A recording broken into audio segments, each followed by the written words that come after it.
Indian smartphone market में एक नई खबर गर्मा गर्म घूम रही है। क्या टाटा ग्रुप वीवो में मेजॉरिटी स्टेक खरीद सकता है? युव टेक को सब्सक्राइब करो। अफवाहें हैं कि टाटा इस चाइनीज स्मार्टफोन जायंट में 51% हिस्सेदारी खरीद सकता है। इस पॉसिबल पार्टनरशिप ने बहुत सी बातचीत और अटकलें शुरू कर दी हैं। क्या यह गेम चेंजर साबित हो सकता है जो इंडियन स्मार्टफोन मार्केट की तस्वीर ही बदल देगा? इसके बहुत सारे पहलू हैं जो मैन्युफैक्चरिंग से लेकर मार्केट के उतार चढ़ाव तक हर चीज को प्रभावित करेंगे। अगर टाटा, जो कि एक जाना माना इंडियन कॉन्ग्लोमेरेट है, वीवो को अपने कंट्रोल में ले लेता है तो ये इंडिया में ब्रांड की पहचान को ही बदल सकता है। ये पॉसिबल पार्टनरशिप ओनरशिप, ब्रांडिंग और इन दो बड़े प्लेयर्स के फ्यूचर के बारे में बहुत सारे सवाल खड़े करता है। आइए इस दिलचस्प संभावना के बारे में और जानें और इंडियन स्मार्टफोन मार्केट पर इसके संभावित इंपैक्ट का पता लगाएं। सबके मन में एक ही सवाल है कि क्या टाटा की अगुवाई में वीवो सचमुच एक इंडियन ब्रांड बन सकता है? यह सवाल जितना सरल लगता है उतना ही जटिल भी है। कानूनी तौर पर अगर कोई इंडियन कंपनी किसी फॉरेन कंपनी में मेजॉरिटी स्टेक रखती है तो उसे इंडियन माना जा सकता है, लेकिन क्या यह पर्याप्त है? इसका मतलब है कि 51% हिस्सेदारी के साथ टाटा टेक्निकली तौर पर वीवो को एक इंडियन एंटिटी के रूप में रीब्रांड कर सकता है, लेकिन क्या इससे वीवो की पहचान पूरी तरह बदल जाएगी? ओनरशिप में इस बदलाव का इंडिया में वीवो की ब्रांड परसेप्शन पर काफी असर पड़ेगा, लेकिन यह असर कितना गहरा और स्थायी होगा यह देखना बाकी है। कंज्यूमर अक्सर ब्रांड्स को उनके ओरिजिन कंट्री से जोड़कर देखते हैं। यह एक मनोवैज्ञानिक पहलू है जिसे बदलना आसान नहीं होता। टाटा जैसे इंडियन कॉन्ग्लोमेरेट के हाथों में ओनरशिप जाने से इंडियन कंज्यूमर के बीच वीवो की इमेज बेहतर हो सकती है, लेकिन इसके लिए टाटा को कई स्तरों पर काम करना होगा। हालांकि किसी ब्रांड की पहचान को बदलना सिर्फ कानूनी ओनरशिप से कहीं आगे की बात है। इसमें ब्रांड की मार्केटिंग, प्रोडक्ट क्वालिटी और कस्टमर सर्विस का भी बड़ा रोल होता है। इसके लिए लोकल मार्केट, कल्चरल बारीकियों और कंज्यूमर की पसंद की गहरी समझ होनी चाहिए। टाटा को यह सुनिश्चित करना होगा कि वीवो के प्रोडक्ट्स और सर्विसेज भारतीय उपभोक्ताओं की अपेक्षाओं पर खरे उतरे। टाटा की इस कामयाबी इस बात पर निर्भर करेगी कि वो वीवो को इंडियन मार्केट में कितनी आसानी से इंटीग्रेट कर पाता है। इसके लिए उन्हें local marketing strategies, customer engagement और ब्रांड लॉयल्टी पर विशेष ध्यान देना होगा। इसके अलावा टाटा को वीवो के प्रोडक्ट्स को भारतीय संस्कृति और त्योहारों के साथ जोड़ना होगा, ताकि उपभोक्ताओं को यह महसूस हो कि यह ब्रांड वास्तव में उनका अपना है। उपभोक्ताओं की फीडबैक को ध्यान में रखते हुए टाटा को वीवो के प्रोडक्ट्स में निरंतर सुधार करना होगा। इससे ब्रांड की विश्वसनीयता और लोकप्रियता में वृद्धि होगी। इसके साथ ही भारतीय टेक इन्फ्लुएंसर्स और मीडिया के साथ मजबूत संबंध बनाना भी महत्वपूर्ण होगा। इससे ब्रांड की विश्वसनीयता और पहुंच दोनों में इजाफा होगा।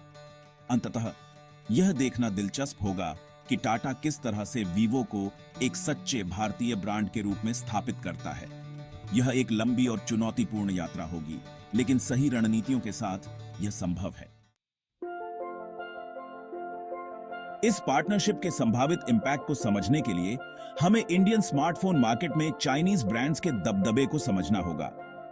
पिछले कुछ सालों में Xiaomi, ओप्पो, वीवो और रियल्म जैसी चाइनीज कंपनियों ने इंडिया में एक बड़ा मार्केट शेयर हासिल कर लिया है। उनकी आक्रामक प्राइसिंग स्ट्रेटेजी और फीचर से भरपूर फोन इंडियन कंज्यूमर को पसंद आए हैं। इस दबदबे ने मार्केट में एक मजबूत इंडियन प्लेयर की कमी को लेकर चिंताएं पैदा कर दी हैं। टाटा के नेतृत्व वाले वीवो के आने से यह स्थिति बदल सकती है। यह संभावित रूप से चाइनीज ब्रांड्स के दबदबे को चुनौती दे सकता है और इंडियन स्मार्टफोन इंडस्ट्री को एक मजबूत सहारा दे सकता है। मार्केट शेयर का चाइनीज से इंडियन एंटिटीज में जाना एक बड़ा इकोनॉमिक और जियोपॉलिटिकल बदलाव ला सकता है। यह ग्लोबल टेक्नोलॉजी के क्षेत्र में इंडियन कंपनियों की बढ़ती मौजूदगी को दर्शाता है। सेक्शन 4, हिस्ट्री से सीख, एमजी मोटर्स और टाटा का कोलैबोरेशन। यह एक ऐसा विषय है जो ऑटोमोटिव इंडस्ट्री में काफी चर्चा का विषय रहा है। टाटा ग्रुप सक्सेसफुल कोलैबोरेशन और एक्विजिशन के मामले में कोई नया नाम नहीं है। उनकी स्ट्रेटेजिक सोच और बिजनेस की गहरी समझ ने उन्हें इस क्षेत्र में एक अग्रणी स्थान दिलाया है। इसका एक बड़ा उदाहरण टाटा मोटर्स द्वारा जगुआर लैंड रोवर का अधिग्रहण है, जिसने कंपनी को एक ग्लोबल ऑटोमोटिव प्लेयर में बदल दिया।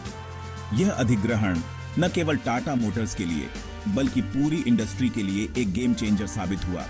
दूसरा उदाहरण एमजी मोटर्स है, जो एक ब्रिटिश कार ब्रांड है और अब चाइनीज कंपनी SAIC मोटर के स्वामित्व में है। एमजी मोटर्स की यह यात्रा भी कम दिलचस्प नहीं है। चाइनीज ओनरशिप के बावजूद एमजी मोटर्स ने इंडियन मार्केट में खुद को एक स्टाइलिश और अफोर्डेबल ब्रांड के रूप में सफलतापूर्वक स्थापित किया है। यह ब्रांड अपने इनोवेटिव प्रोडक्ट्स और कस्टमर सेंट्रिक अप्रोच के लिए जाना जाता है। यह सक्सेस स्टोरी बताती है कि सही लीडरशिप और स्ट्रेटेजी के तहत फॉरेन ब्रांड्स भी इंडिया में कामयाब हो सकते हैं। एमजी मोटर्स ने यह साबित कर दिया है कि अगर आपके पास सही प्रोडक्ट और मार्केटिंग स्ट्रेटेजी है तो आप किसी भी मार्केट में सफल हो सकते हैं। टाटा के पिछले कोलैबोरेशन, जैसे कि टेलीकॉम के लिए डोकोमो और कॉफी के लिए स्टारबक्स के साथ उनकी पार्टनरशिप ग्लोबल ब्रांड्स को इंडियन मार्केट में ढालने की उनकी क्षमता को उजागर करते हैं। इन पार्टनरशिप्स ने टाटा को एक वर्सटाइल और एडेप्टिव कंपनी के रूप में स्थापित किया है। ये कोलैबोरेशन कंज्यूमर की पसंद और सक्सेसफुल पार्टनरशिप बनाने की टाटा की काबिलियत को दर्शाते हैं।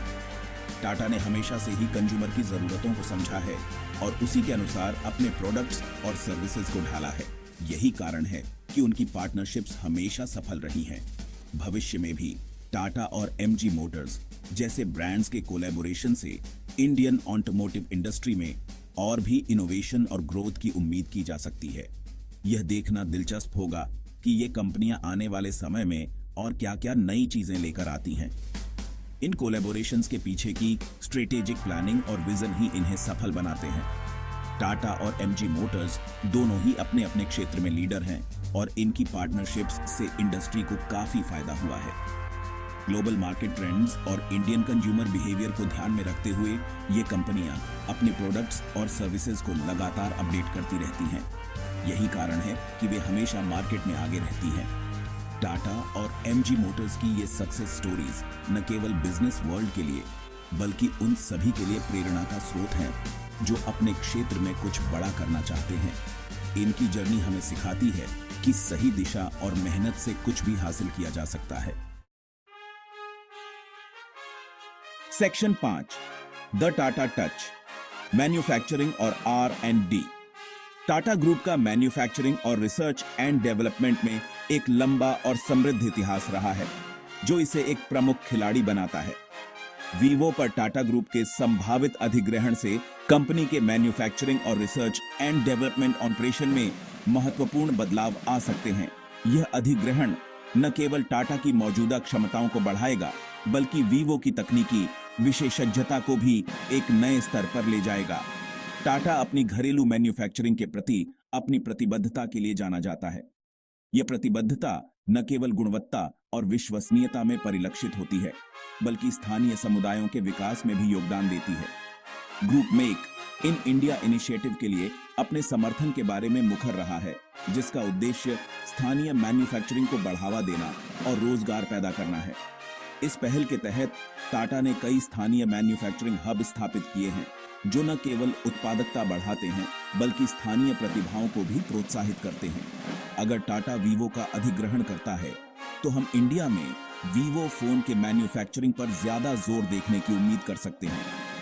यह कदम न केवल उत्पादन क्षमता को बढ़ाएगा बल्कि भारतीय उपभोक्ताओं के लिए अधिक किफायती और उच्च गुणवत्ता वाले स्मार्टफोन भी उपलब्ध कराएगा। इस बदलाव से नए रोजगार के अवसर पैदा हो सकते हैं, लोकल इकोनॉमी को बढ़ावा मिल सकता है और इंपोर्टेड स्मार्टफोन पर इंडिया की निर्भरता कम हो सकती है। इसके अलावा स्थानीय मैन्युफैक्चरिंग से उत्पादों की लागत में कमी आ सकती है, जिससे उपभोक्ताओं को अधिक लाभ होगा। इसके अलावा टाटा की मजबूत R&D क्षमताएं विशेष रूप से इंडियन मार्केट के लिए तैयार की गई इनोवेटिव सुविधाओं और टेक्नोलॉजी के विकास का कारण बन सकती हैं। टाटा के अनुसंधान और विकास केंद्रों में वैज्ञानिक और इंजीनियर नई तकनीकों पर काम कर रहे हैं जो स्मार्टफोन के उपयोग को और भी आसान और प्रभावी बना सकते हैं। लोकल इनोवेशन पर यह फोकस वीवो को एक प्रतिस्पर्धी बढ़त दे सकता है और मार्केट में अपनी स्थिति को और मजबूत कर सकता है। इसके साथ ही टाटा और वीवो के संयुक्त प्रयासों से भारतीय बाजार में नई और उन्नत तकनीकों का प्रवेश हो सकता है, जिससे उपभोक्ताओं को बेहतर विकल्प मिलेंगे और बाजार में प्रतिस्पर्धा बढ़ेगी। इस अधिग्रहण से टाटा और वीवो दोनों को वैश्विक बाजार में भी लाभ हो सकता है, क्योंकि वे मिलकर नई तकनीकों और उत्पादों को विकसित कर सकते हैं जो अंतर्राष्ट्रीय स्तर पर प्रतिस्पर्धी हों। यह सहयोग न केवल भारतीय बाजार के लिए बल्कि वैश्विक स्तर पर भी एक महत्वपूर्ण कदम साबित हो सकता है। सेक्शन 6, क्या होगा नया मार्केट लीडर? टाटा के नेतृत्व वाले वीवो के संभावित रूप से आने से इंडियन स्मार्टफोन मार्केट में मौजूदा पावर डायनामिक्स में बदलाव आ सकता है। वर्तमान में Xiaomi टॉप पर है, उसके बाद रियलमी, ओप्पो और वीवो जैसे अन्य चाइनीज ब्रांड्स हैं। टाटा का आना इस हायरार्की को हिला सकता है और संभावित रूप से Xiaomi के दबदबे को चुनौती दे सकता है। वीवो की मौजूदा मार्केट उपस्थिति और विस्तृत डिस्ट्रीब्यूशन नेटवर्क के साथ टाटा की ब्रांड पहचान इंडस्ट्री में एक बड़ी ताकत बना सकती है। इस पार्टनरशिप से अधिक प्रतिस्पर्धी मूल्य निर्धारण, इनोवेटिव प्रोडक्ट ऑफरिंग और मार्केट शेयर का इंडियन संस्थाओं की ओर रुख हो सकता है। टाटा के नेतृत्व वाले वीवो जैसे मजबूत इंडियन प्लेयर के उभरने से अन्य घरेलू ब्रांड्स को भी अपने खेल को बेहतर बनाने के लिए प्रेरित किया जा सकता है। ये बढ़ी हुई प्रतिस्पर्धा अंततः कंज्यूमर को अधिक विकल्प, बेहतर उत्पाद और प्रतिस्पर्धी मूल्य निर्धारण प्रदान करके लाभान्वित करेगी। युग टेक को सब्सक्राइब करो और सोशल मीडिया की लिंक डिस्क्रिप्शन में है और पाओ हर अपडेट सबसे पहले।